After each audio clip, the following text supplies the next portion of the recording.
So what can you share with us about your experience on Hurricane Sandy of that day?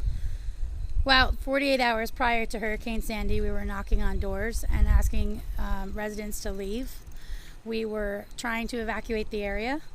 A lot of people were apprehensive because during Hurricane Irene, there was minimal damage, but there was still a sufficient enough amount of damage, and it cost people hundreds of thousands of dollars that they didn't get back. So a lot of people stayed. We were marking down their names and their addresses and how many people were staying in the house.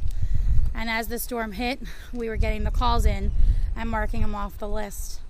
I was at the firehouse cooking for all the firemen, the EMS, and the police that were out in the storm. And the stories they were coming back and telling you are things you would never even be able to imagine. And we were all like a big knit family trying to take care of one another.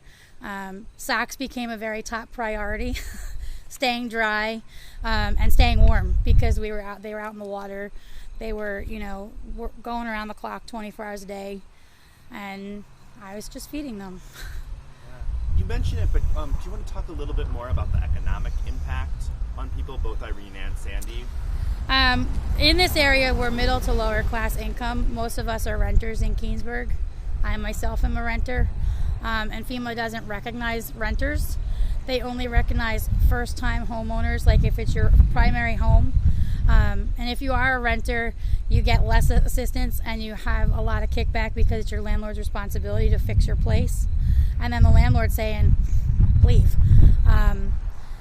The other issue is there's a lot of people who are families that were struggling prior to the storm, so now their problems are just exasperated, and they were already on food stamps or they were already on welfare, and now they're not eligible for any additional assistance.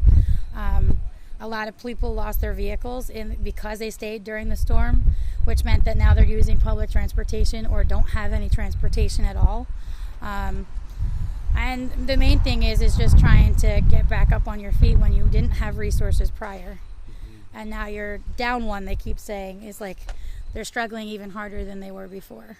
Yeah. Can you repeat what you said earlier about how many people were needing emergency food assistance before and after, roughly? There's about the St. Mark's Church, the Center for Community Renewal, served about 125 to 150 people a month.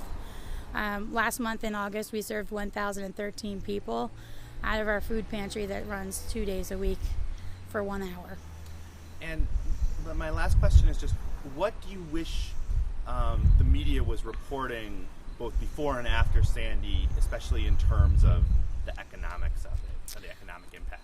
I really wish there was more awareness that the storm may have passed and things may be rebuilt in certain areas, but there are still people suffering every day.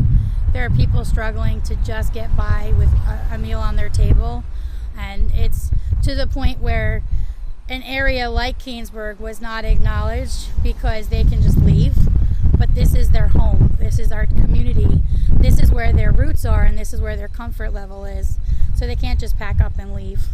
Yeah, and then my last question is, what do you see the future under climate change as far as hurricanes and extreme weather? It's scary as hell, and it's going to happen again. I mean, that's the honest truth. We know it's going to happen. We are trying to be as prepared as possible.